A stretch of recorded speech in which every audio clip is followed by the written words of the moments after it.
Viewers and subscribers, welcome back to the channel. I'm your host Eddie Gona, and this is Eddie Vision TV. Please subscribe, and let's get into the video. Now, Jamaica nil, Guatemala nil in an international friendly. It played in New Jersey last night. Not a bad game, not a bad result. It was good for us not to lose this game. The game came at a very bad time, as Coach Algrams has said that, we have a big game in the Nations League next week, and this is just a distraction that we had to deal with. Nevertheless, you got to see some players, the likes of one Tyreek Magee plus others, and I think that kind of made it a little bit better. You got to see some players, but I don't know if you wanted to see those players. No, you would have rather seen those players in January. But that's another story. I guess the JFF wanted to make some money on this fixture, so they went ahead and played the game days before the Nation League clash against Canada. But going back to the players, we saw one Tyreek Magee come back in the team, and he had an okay game. Nothing to really write home about, to be honest. And all of us wanted Magee to be back in the setup, myself included. Did he do enough to stamp his claim in the first team? Maybe not. It will always be difficult for a player to just come in 2 training sessions, play a game, and really impress. It's not a long enough time. But again, Magee did okay. Nothing special. Magee had no excuses for this game. He cannot blame the weather, because he plays in Colorado, and I believe Colorado is much colder than New Jersey. So he played in that weather before, so the weather conditions, and also in the past he was in Belgium, so the weather was not an excuse. He played alongside 3 of his club mates, in Beckford, Williams, both Williams, Speedy and Romario.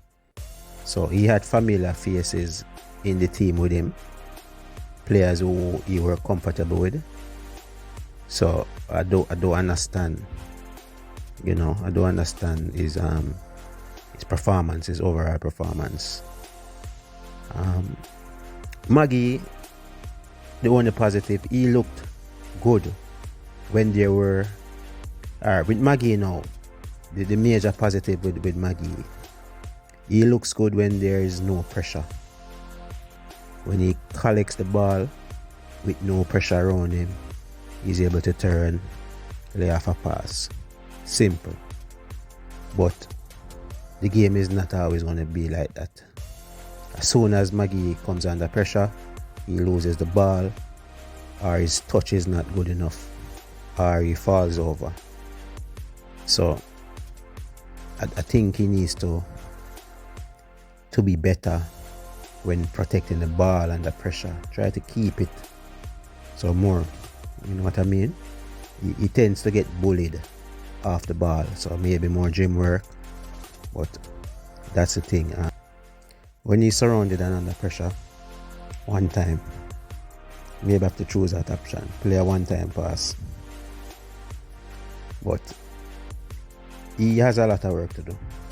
Still, he also played in his preferred position, the number 10 role. So he was right up there. So you cannot complain and say that he was played out on the wing or anything. He was right up there where he wanted to play, where he can impact the game.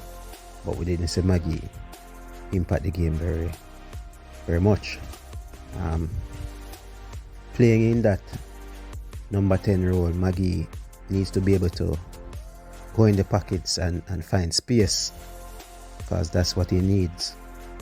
Find space in between the opponents, midfield and defense.